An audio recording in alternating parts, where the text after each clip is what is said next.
Hey, everybody, this is Robert Hayes, and you're listening to the Surely You Can't Be Serious podcast. When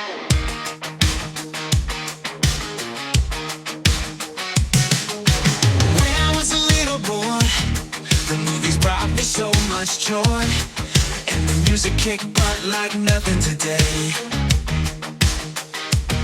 Then the world went insane, but that's when Surely came and gave me joy in that same old way. Surely there's a time machine. Surely we won't cross the streams. Surely this can't be the best there is. Surely you're my rocket queen. Got my back against the wrecking machine. Surely you can't be serious. All right, guys, thanks for coming back for part two of our interview with Mr. Robert Hayes, star of the Airplane movies. And in case you missed the interview last week, check it out. This actually happened during our interview. Peter Graves, after he threw the script down, said it's the biggest piece of garbage I've ever written, that I've ever read. And his daughters said, Dad, but they're really talking about this. It's going to be funny. You got to read it. Again, the agent said, Peter, there's buzz about this. You got to read it. So he said, okay. Whoa. Julie Hagerty. Go ahead and answer. Go ahead and answer. Yeah, go ahead and answer. Julie. Oh. All right, guys, that actually is actress Julie Hagerty, who called right in the middle of our interview just purely by chance. And because we were talking to Mr. Robert Hayes at the time, he was nice enough to put her on speakerphone, and we actually got to speak with her a little bit as well. It was super cool. We were so stoked. So please enjoy part two of our interview with Mr. Robert Hayes, with a little bonus conversation with Miss Julie Hagerty. Thanks, guys. Can I put you on speaker real quick? I'm going to put you on speaker, okay? Oh, my gosh. Okay. I'm with Dee and Jason on their podcast, and we're talking about you right now. Oh, my gosh. Great. What a day. Hi, Julie. Hello, everybody. Oh, my gosh. We love you. Oh, I love you guys, and I love my Bobby. We've got Bobby. We prepared this. I told her to give us a call. Give me a call. Oh, my gosh. They're getting two for the price of one. We're talking about the upcoming shows that we're doing. Oh, wonderful. I know. That's why I called, because we're going to be seeing each other in just a few days. Yes. Yeah. So I you guys know. are, yeah, It you're talking about begins. the live Yeah. tour. Tell us about it. Yeah. Yeah. We're going to be showing the film and be on tour around the country showing the film. Julie and I are going to come out afterwards. Dan Pasternak is our moderator. He's done lots of stuff for Turner Classics and TNT. He's produced a bunch of stuff, teaches film. He knows all about it. And then we do questions from the audience. And then afterwards, we do a little meet and greet and take pictures with people and have a lot of fun. It's just a lot of fun. That's fantastic. Well, Yeah. you guys are so personable and wonderful. I don't know how anybody would want to miss the opportunity to go see it. Are you? Do we have that in the camera? There we go. Do you remember how many shows that you have? I know that I looked at the website and there was a whole list on the tour. I saw Wisconsin on there, but there's probably 10 or dozen or 2 dozen maybe shows that you guys are going to do. Yeah, this first round of them is, I think there's 10 or 12 on there. I think. I haven't counted them lately. Yeah. Yeah. I haven't either, but it's a whole page. And it's Yeah. just going to be so much fun to hang out with Bob and meet all the people and you know, 'cause I don't know. I'm very excited. Oh, it's going to be so fun. Yeah. So for everybody who's listening Yeah, to this yeah. right now, if you're interested in the show, it is, I believe the website is airplanelivetour.com. Right. And you can go on there, see where your closest city is, and go watch one of the greatest movies ever made, and then talk to a couple of And the come folks hang who out were with us. integral. Yeah. And come hang And out. come hang out with you guys. Wow. And this is so weird. I know. I know. You're This is on the perfect. Surely You Can't Be Serious podcast. You know what the name of this podcast is, Julie? No. It's called Surely You Can't Be Serious. Get out. They started it 7 years ago. Wow, and where are you guys? Norman. We're in Oklahoma. Yeah. Norman, Oklahoma, the home Norman, of James Oklahoma. Garner. That's right. Oh wow. Oh wow. He's one of the all-time greats. Yeah. He's a favorite son here for sure. Yeah. Maybe you guys will pass through Dallas or something where we could come see you guys. We were hoping we were, I guess they're trying to figure out if we're going to do it. We had Dallas and Houston and Austin all kind of in there for a while, but you've got to negotiate. And a lot of people want to use the venues. So you got to negotiate and see who's there first, who's offering the most money, who's get the most kickback, who's most under the table. I don't know, whatever. Wow. So, I got to know, Julie, what's the story that you always tell about Robert or Bobby, I guess? What's the story you always tell people about Bobby whenever you're asked? Well, just like when he would show up to work, he always showed up, but you always knew that he was on the sound stage because you would hear him getting closer and closer, but there were just waves of laughter. So you could say, oh, they're laughing over makeup. Bob's there. Oh, he's over craft surface because people are laughing. He just would bring joy to, everybody. Wow. So sweet. That's amazing. I was paying off my bets. They were laughing because they said, I thought you'd never do it. No, he was my favorite leading man. Oh my gosh. Well, that's high praise. Yeah. She's the, and that was my first movie. And he just kind of took me under his wing. He was doing Angie at the time. And, so he would run from the Angie over and then do Airplane all on a day. Wow. for the last 2 weeks. Yeah. It was just, and as scared as I was, Bob just always made you feel safe and happy. And, I didn't even know about where you were supposed to stand or being in somebody's light or any of that stuff. And Bob would just move me around, stand there. It was my first film too, but I was so cocky. I just acted like I knew what I was doing. He was Ted Stryker. I was acting. Oh, okay. Okay. No, there isn't a cocky bone in your body. Yeah, Okay. Well, Watch it, you guys. Well, listen, I'll call you back. How's that? call me back, and it was nice to visit with you guys. I'm driving in California, and people are honking at me. So wonderful speaking with you. What a wonderful surprise. I hope you had a wonderful trip. I heard you were traveling. Yeah, so we were in Spain, and I just got home, and just looking forward to seeing Bob and doing this tour and meeting all the people. And I got to meet you guys over the phone. So, oh wow. my gosh. Wonderful. What a day. What a day. Well, thanks for letting me crash. And Bob, I'll talk to you soon. Perfect. Okay, cutie pie. I will talk to you. I'll call you afterwards. I love you. Okay, bye-bye. Love you. Bye-bye. Bye, Julie. Wow, what a thrill. Bye-bye. Oh my gosh. That's her voice. That's her. She doesn't put it Sounds on. exactly the same. Yeah. Yeah. Just exactly. When the we were same. we did a scene right behind the cockpit, and we're going back and forth. And they said action, and I think she had the first line, I think, and she screwed it up. And they said cut, and she said, "I'm sorry," with that little voice at first. And I said, "No, Julie, don't worry about it. That's okay. That's okay. Okay, we're gonna go again." She said, "I'm sorry." I said, "Don't worry about it. Have you got the line? Did you give her the line? Yep, we're all set. Okay. Okay, are you ready? I'm sorry. Yeah, no. We're ready to go. So what we like, at the time I'm doing Angie, but I was also going back and forth the last 2 weeks of it doing it.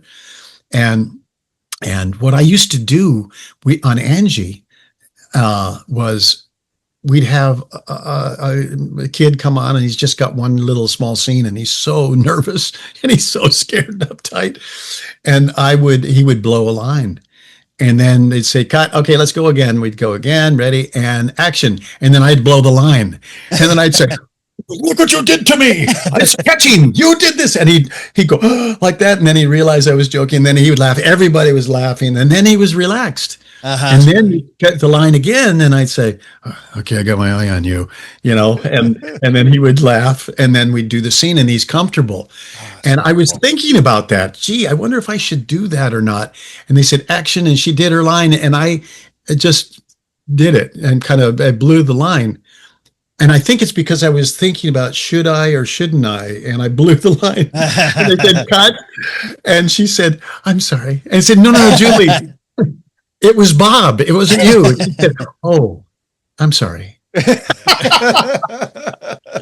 that cute. She's that great. sweet. She's the sweetest thing on the planet. Yeah. Wow. So, anyway, what a surprise! That was a fun surprise. That was, yeah. That made my day. Couldn't have timed My it goodness. better. Yeah. I'm No. going to go sit by myself and just think about how blessed I am. This is freaking incredible.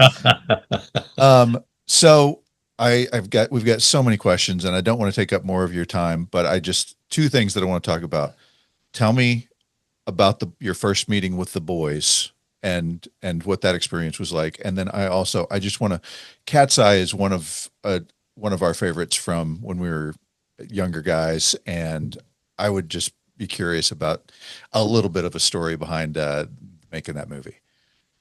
Well, with Airplane, with the boys, my agent, Arnie Soloway, was my agent. He was one of the clients embroidered they were doing needlepoint, and they made a pillow that had a heart on it, and it said hustler with a heart. And he was the typical New York Jewish agent, Brooklyn guy. And his shirt was always unbuttoned down to the middle of his belly. He had gold chains hanging on and always was out in the sun, always looked like a coffee bean. He was so and he was, Bobby, baby, that kind of guy. Sweetheart. I got a role to go to read for, and I went, wait a minute, this isn't me. It was just like it was that character, with all that stuff. And he said, hey, just go in and be me. But he had a new agent come in named Beth Voicu, and she had worked with Howard Koch. And so she came in to the agency. And she called Howard up and said, Howard, you guys are still looking for your Ted Stryker? He says, yeah, we're looking everywhere. I got him. And he said, well, bring him by. So, got the picture, resume and everything, and took it over, but, brought me in. So I go in and I meet Howard in his office, and the boys were there. And so we met, and we all liked each other. We all got along, and then they had me read, and they liked my reading, and they said, "Okay, great. Well, let's screen test them." They had Julie, and they wanted Julie, and they had been everywhere. They'd been in New York and Dallas, Chicago, Detroit, Seattle, Minneapolis. I mean, they'd been everywhere, all over LA. And they just couldn't find the right Ted Stryker. And Bruce Jenner, when Caitlin was Bruce Jenner, wanted to. The joke David has is that Bruce came in twice to read for Ted, and came in a third time to read for Julie's. But I don't know how true that is. But a lot of people, big people wanted to get in that. There was an actress big actress, Sigourney Weaver, maybe, or somebody Oh, okay. like that. And he got dressed up. in the whole Way different. Yeah. 40s stewardess outfit, everything. And Wow. came in and read. It was like, wow, this is someone's really committed. But she started telling him, okay, I'm not going to say that line, and I'm not going to say a line. This one has to be changed to this and this. And they all were kind of looking at each other, and they're thinking, okay, well, thank you, thank you Right. very much. Yeah, boy. Yeah. And then like, oh gosh, oh, because that's the thing. Those lines they had rewritten, and there was no improv. That was them. So that was a disaster. I think they escaped from having someone come in and change everything. So they got Julie. Julie just seemed perfect, but they didn't have Ted, and they thought, well, this has got possibilities. We like him. Let's see what it looks like. The studio wanted him to test three people, three couples, and so they put Julie and me together. I just always figured I was really lucky that I got to test with Julie, and she felt that way about me. And but I guess that was their plan. And so they did the three couples, and the word came back. They liked my spit take. When how's what's his name? Oh, he George died. Zip. Yeah. The George Zipper. Zip. Yeah, he died this morning. Then you see the spit take go, and they said they liked my spit take. So anyway, they cast me, and then they came over. They were on the other side of Paramount, and they came over when we were rehearsing Angie, the scene, and they got my attention. I went back behind the big cyclorama, and the wall. There was a space about 3 feet or so. And we huddled back there, and they said, okay, well, that's it. You're the one. We want you. And it was like, whoa. So it was like the little kids jumping up and down and excited, and said, okay, well, I guess you better get back to work, and we got to get to work. So we'll talk soon. And they said, great. And so I left. And as they're leaving and they're walking across the parking lot, Jim said, he turned to the boys, the other two, and he said, maybe we should take a look at this, Angie. We've never looked at it. Oh, wow. So they went and they got a copy of, one of the episodes or a few of them. And they looked at it and they said, oh God, what have we done? Because that's a totally different thing. That's slapstick, and it's yuck, yuck, yuck. The audience applause signs, you're standing in the sunlight and you've got 5 shadows, because of all the light. Right. So it's just, they thought, oh, geez. And then we got on the set, and after the first day, they said, oh, whew, it's good. It's all working good. So Wow. that was the way that happened. Beth used to come over in the set because she was so excited that it all worked out. And she'd come over for like the first, week or so. And every time she'd come in the set, they'd run up to her and say, thank you, thank you, thank you, thank you, thank you. That's great. So I liked hearing that. That was good. That's nice. But it was, then it just kind of, we just kept, and their whole idea, I was thinking about that the other day. Someone asked me about that, and I was thinking about it. When I was in Grossmont, I started developing this thing in my mind. When you're a young actor, you're a sponge, and you just soak up everything I could see Henry Fonda and Jimmy Stewart do, and all the little things that Cooper would do, and Cary Grant, and all these, and some of the other actors too. But you soak it all up, and then you kind of try to do it like them. So you're emulating them, and it's not right yet, but you're starting that process. And then when you're doing theater every night, you're doing it again and again and again and again. And then in matinees, Wednesdays and Saturdays and Sundays. And so you got 9 shows a week to do these things. And, you start making it your own, Right. and then it becomes, like, that's not Henry Fonda's, that's yours, and that's not Jimmy's, that's yours. But, I did Mr. Roberts, which was one of my favorite, that I'd always wanted to do that role. And I did it on NBC Live, the big event, to where you film it and the cameras are on and it's going live across the country, and delayed for the West Coast, but in the Midwest and the East, it's all live. And Josh Logan, who wrote it, co-wrote it, and directed the play and came in and did the film, was technical advisor with us. So it was, Charles Durning was in it, Kevin Bacon was Pulver. I mean, it was quite a big thing. Wow. Howard Hesseman was Doc, and he was terrific. It was William Powell's role. So, and then I got to do it again at my home at the Globe Theater. And so you do it over and over. And I heard I think it was the stage manager told me, as people were milling out of the theater, because of the time, maybe just the way I talk. And part of it is because of the years that I lived in Nebraska growing up too, which is where Fonda is from. And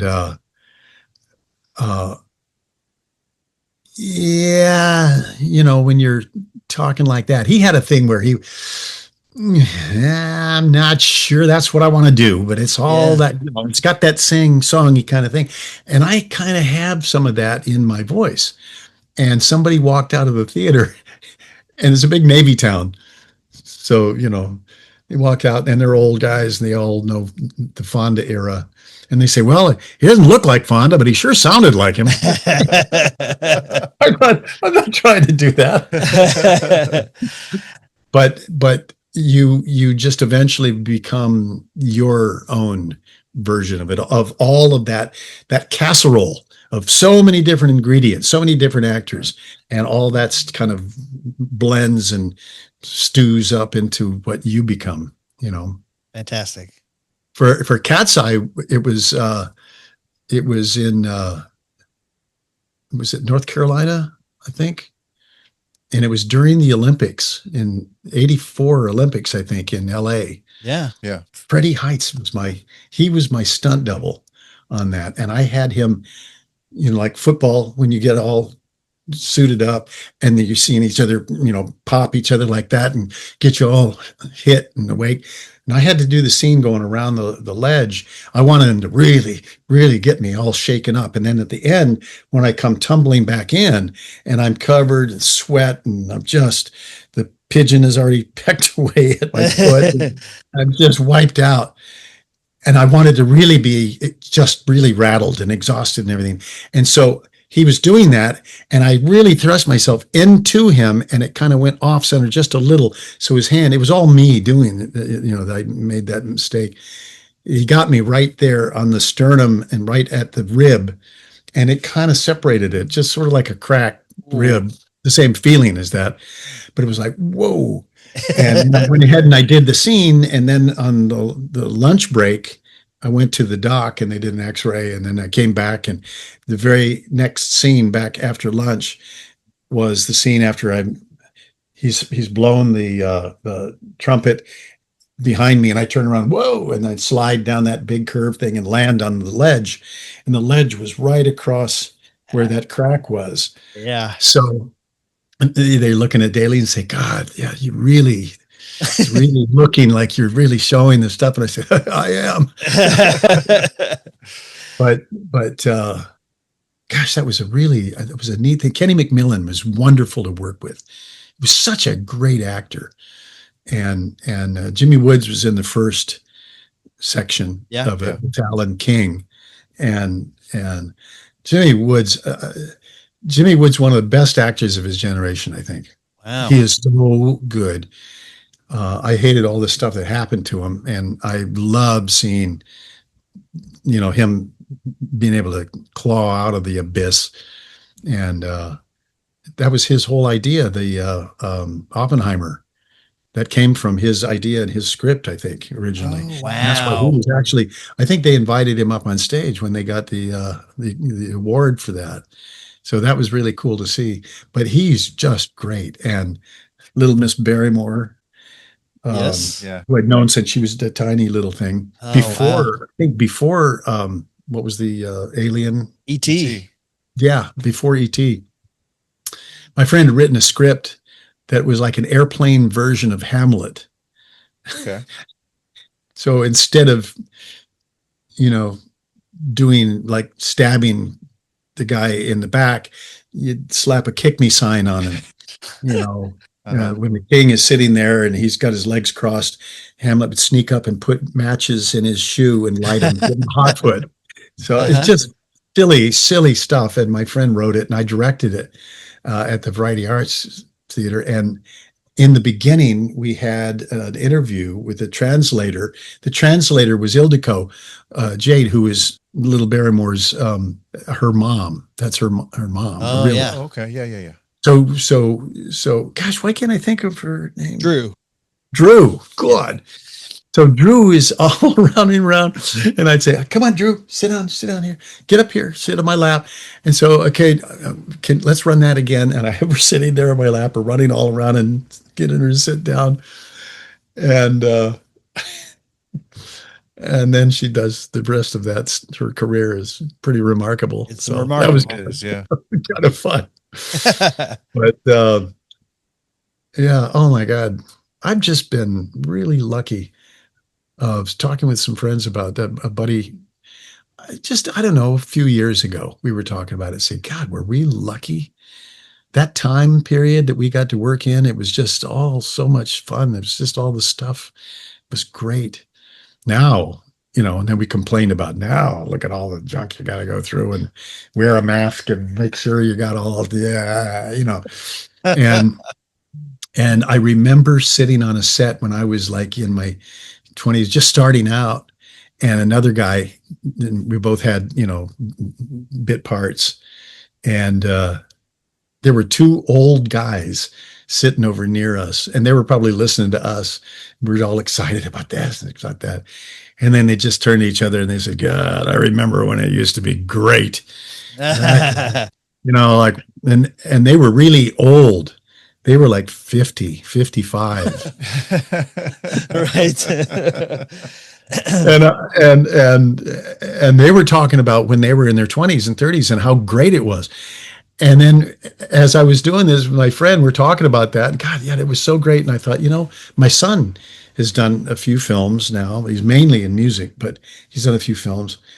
And he's probably thinking how great it is. I think it's terrible, all the rigid structure, this weird, there's something kind of cold about it, and the video stuff. And you don't have the old camera, the old, film breaking and Right. Oh, we got a dust thing in the lens. Shoot it again. Don't open up the magazine. Oh, all the danger and excitement of making movies. So I don't know. We're very, very lucky. Everyone's lucky at their own times, I guess. I was going to say, I'm curious to your opinion. You've been, you've been in the industry for a long time, and there definitely has been a change. I mean, we talk about it all the time. That's why we cover the movies that were going on in the 80s and the 90s, because that we feel like was the end of the era. And that when the 2000s came along, something happened, something changed. Yeah. And whereas you would, I mean, we've looked at summer releases over 20 years, and you would just have, just movie after movie after movie coming out in the same month that were all just brilliant movies. And now it seems like we're lucky to get one or two a year. Yeah. And so what's your opinion on it? What happened? I don't know. I don't know exactly. I think a lot of it is the corporate structure. It's like when the golden age of Hollywood, they say that it was the greatest year in the history of Hollywood. It was 1939. All of the films that came out, that were never nominated even, would be hands down Oscar winners. That's how incredible that whole thing was. Jimmy Stewart, for one of my, if not my all-time favorite, one of my absolute all-time favorite films is Mr. Smith Goes to Washington. And he didn't get that. That's incredible. Yeah. That was unbelievable. And then he gets it, I think it was the next year, was it? When he got it for Hepburn, Cary Grant. They redid it with Grace Kelly and Bing Crosby. And then Frank Sinatra played the role that Jimmy Stewart played, the photographer, and the writer was a woman, was a writer. And they came out to Long Island, and it was the big wedding, and the rich girl marrying the rich guy, and, you know, gets back together with Bing, or in that case, Cary Grant, in the first case, that she had been married to. And then they wind up getting back married again. But I can't, but it's a famous thing. And that, anyway, that's what he gets. He gets the supporting actor for that. Right. He should have gotten the Academy Award for Mr. Smith. But Right. anyway, that was they call it the golden age. Then that was the greatest year in the history of Hollywood. Then you have a whole thing through the 50s where you had Marlon Brando and James Dean and that rebellious thing, and John Garfield in the late 40s into the 50s. And that was a more of a, you know, the anti-hero kind of, you know, and getting more grit, even though their wardrobe oftentimes looked very dry cleaned. And Right. then you have, speaking of that, you go into the 60s where they show the Cowboys and the Pioneers. And instead of having Roy Rogers' hat that's so perfectly buffed and his fringe is all combed out and, you know, everything is dry cleaned and perfect for every scene, you have them looking like they've just been blowing their nose for the past couple of months in their shirt and wiping their hands on it, grit under their fingernails. And so it became like hyper realistic. You know, we're going to get so grimy that you can smell it from the theater, you know? Yeah. Yeah. And so then it became, and also that's when they started noticing lens flares, which were always considered defects. So you'd have the sun would make a big flare across the lens. And that brings attention to the fact that you got a camera and it's making a flare, and it's like, that's a no-no. That's a big no-no. But all of a sudden in the 60s, that became, well, man, that's really cool. I guess maybe it's a little acid left over from last night. That's really cool. And so that's what all of a sudden you got all these things. And then they do the drawing little lines on the glass and putting it in front, and the light would hit it, and then it would just have little star bursts all over, Yeah. you know, and you get a little light glinting off your tooth, and you put that on and you have a star kind of going off the tooth. So all these things kind of started changing it. And then it got into the video when you had all of the old soap operas, which were so cold and stark. And it was that video. You didn't have the warmth of a film, you know, the film emulsion just had this real great feel to it. The black and white even had that. It was just so, you know, soft, the textures, everything. And the soap operas were just cut. It's just a frozen chunk of ice that you etch out the image. And Right. and then they started, you know, the process of making the plugins. And you make plugins that you can put in the computer to, there was a process they had when they started shooting the sitcoms with the video. And once it's all done, completely done, you even have the titles on it, everything, they pass it through this whole process with the software in the computer that would give it that warm tone, soft kind of feel of films. And now that's just kind of like, you know, the quality of videos is pretty remarkable now, but it's still real. It can be crisper than film ever was, Right. you know? So all of those things, and I think they've affected the acting, they've affected the directing. And you have really brilliant performances now. And you have a lot of stuff that's like, how the hell are they getting away with this? This is so bad. and they wanted me to come and do a guest spot on a TV show. And I looked at an episode of the thing and I went, I can't, are you kidding me? This thing is so bad. It is so bad. And they said, but this is one of the highest rated shows on TV. I said, man, that is a big problem. That's a huge problem for everybody. If this is the best you got, Oh man. oh my God. So it's just, God, I love old movies. I mean, I just love old movies and the black and whites and the film noirs and and I love seeing black and whites as black and whites. When Turner started colorizing things, and people would tell me, yeah, but they went back and they researched it and they found out what the actual colors were. Well, my buddy's, his uncle Teddy, I mean, he's got a lot of family in theater since the 1800s, big family stuff.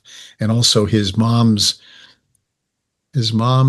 cousin, I guess, his mom's mother's sister's daughter. So that'd be our cousin. So his first cousin, once removed, was a woman. She had gone off. The cousin had gone off and married this guy in Tijuana, and they had a review. And their daughter had become sort of the star of the review, and she came up when she was young to Hollywood and started working when she was 16, I think, some of the Andy Hardy movies, and she changed her last name, Cancino, their name was Haworth, and she changed it to Hayworth, Rita Hayworth. Who was. So that's kind of part of his family. Well, Teddy Haworth, his uncle Teddy, was a production designer, and he did The Wild One with Marlon Brando. Yeah. Remember that? He won the Academy Award for Marty. Remember that? Sean Connery, right? Ernie Borgnine. No, Marnie. Oh. Marnie was with Sean Connery. Okay. But Marty was the old, the big fat Italian guy. Hey, Marty, what do you want to do? I don't know. Sally, what do you want to do? I don't know. What do you want? I mean, it was just that slice of life in New York. But he won the Academy Award for that. And he won the Academy Award for Sayonara with Marlon Brando and Red Buttons and over in Japan, that whole thing. He was nominated 5 times, maybe 7 times. He said the first thing he would ask when the producer came with, they said, here's the film we want to do. The very first thing he would ask is, as a production designer, is it, you going to shoot it in color or black and white? Because if it's in color, you've got a color scheme that you're going to use. If it's black and white, you choose all the colors for the graduations of color, of grays on the gray scale. So if they say, well, we found out what the real color was, well, that was the key to the grayscale. It's supposed to be in black and white. So what you've just done is taken the Mona Lisa and say, well, we found out that she actually had a big booger hanging out of her nose and we put it out there because it's cool. I just despise that kind of stuff. And so I love those old films. They're just so great. Be authentic. I was talking to Dee just the other day about one of your old movies, and I hate to keep going, but Take This Job and Shove It. They're getting old. Take This Job and Shove It was an early HBO classic for me that I used to love to watch. And I watched it the other day, and I made a remark to Dee. I'm like, the amount of beautiful women that he got to kiss in this movie was unbelievable. Barbara Hershey. God. Young. So gorgeous. And I got to work with Art Carney, who is a legend to me. He was the greatest of all time. He was just amazing. And I loved that. And also I got to work with a character actor that it was funny because he was just one of the guys working down in the beer factory, but I'd go over to him and I'd try to engage him in conversation, but he was just kind of like, very kind, very nice guy, and he'd talk a little, but that was Royal Dano. Do you remember Royal Dano? He used to play Lincoln. He had that face. He played Lincoln. He was on a lot of the Rifleman episodes. Oh, yeah. He was Gunsmoke. Oh, he was wonderful. Yes. And his son came up to me at an event. It was a surfers healing event down at the beach for autistic kids. My friend started, and his son was there. And he came up to me and introduced himself and said, yeah, my dad was an actor, and I think you would work with him, Royal Dano. I said, Dano, yes, absolutely. Take This Job and Shove It. God, I love Royal Dano. And he said, really? And I said, oh, God, yeah, he was one of my favorites. And they said, wow, really? That was so cute. It was really, really neat. But I mean, that's, I even got a Barbara Hershey story that I can't tell you. It was Oh, If I take off if I hit the off record button, can you tell us then? yeah, yeah, oh yeah. Well, I suppose I could but yeah, it was she was really neat. She was really neat. She was a wonderful lady and a wonderful actress. Gosh, she's really amazing. But well, tell me when you are going to push the mute or whatever you call I'm gonna do it right now, and everybody else who's watching is gonna be like, "I'm sorry, you don't get to know." But all right, I'm gonna hit this. Just pause. Pause. Thank you for sharing that wonderful story. Now, if that's spread out all over, then I'll know where it came from. Right. That's you have our word. That's great. Okay, I got one last question for you. Tell us about something that you love that you feel like maybe flew under the radar a little bit. That you've got. I don't realize we're talking about 45 years of work here, but or maybe back in your TV days, 50 years of work here, but something that you just either you were proud of it, loved doing it, loved the final product, whatever it might have been that just didn't see as much light of day as you wanted it to. Oh gosh. Airplane is always, I mean, that's just the jewel in the crown kind of a thing. But also, and Angie, I really loved working with Donna, and that was all so much fun. Starman was probably my number two. I mean, just because of the whole thing and the way it came about, what we did, we really had to fight for it. We had like 6 or 7 or more time slots. They kept moving us around. People were trying to find out where the heck were we. It was a losing battle. They actually told Bob Urich, who was a friend of mine. Bob told me when they were at one of those big, that you were going to renew for next year parties in New York. I think they have them. And they said the biggest mistake we made that year was not renewing Starman. And then by then everyone's gone and they're off doing other things. So you can't get everyone back again. And that was such a special show. And I was sorry that if they had picked it up for one more season and actually gave it a chance to where we could build the following and people knew where it was. And they actually told me, they said, well, we promote the show right before you and then figure they're going to stay on the channel. I think, what about promoting us? Right. What the hell? And it's like, oh, well, this is what we do. Go to another network if you don't like it.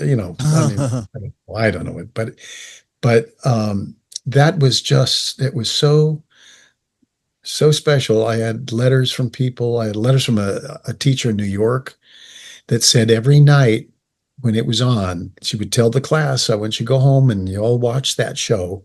And then the next day they'd come in and they would talk about it, because she said that it was such a healthy relationship with the father and son. And she was in a inner city school where that didn't always happen. And they used that. And she said, I want you to put that show back on. And I said, well, I want the show back on too. Right. Don't talk to me. You got to talk to the people of the network. Right. But that was just really, really, really special to me. Another one that I did that was like you're talking about, under the radar, because it was such a small little film. John Flynn directed it. It was called, on the one hand, it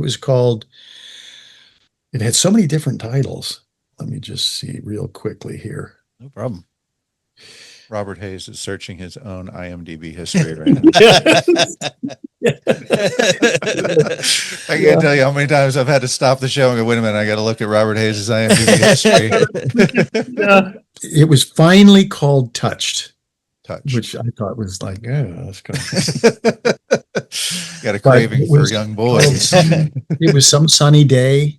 I was in a mental institution and there was a girl in there it was like developmental. It was like not being able to concentrate, not being able to express yourself. Like you want to and you can't figure out why. Whatever's blocking you, you have emotional blocks, and you get so frustrated that you can lash out. And so they put me in this place, and it wasn't like I was committed and I could leave, like any time you can pull me out. She and I Kathleen Beller was her name, and she and I we fell in like. We were real good friends. That's cool. And I felt like taking care of her, and she felt like I was, could take care of her, that she, and she was very afraid. And I just left one night. I left, and we filmed it in Princeton. I think it was somewhere in New Jersey. I left and I go to the boardwalk in New Jersey. I go out to the boardwalk and I wander around, and I wind up getting a job where they throw the ball and you hit the target, it dunks the clown up in the thing. And I got a job as the clown. And the guy that was working there, he gets, he taught me all the different things.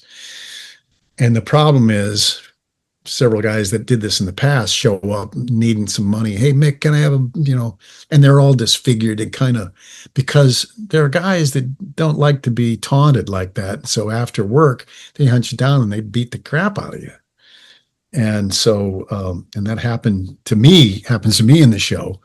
But what happened in the course of that was, it was like a healing thing. It opened it up to me. I could express myself.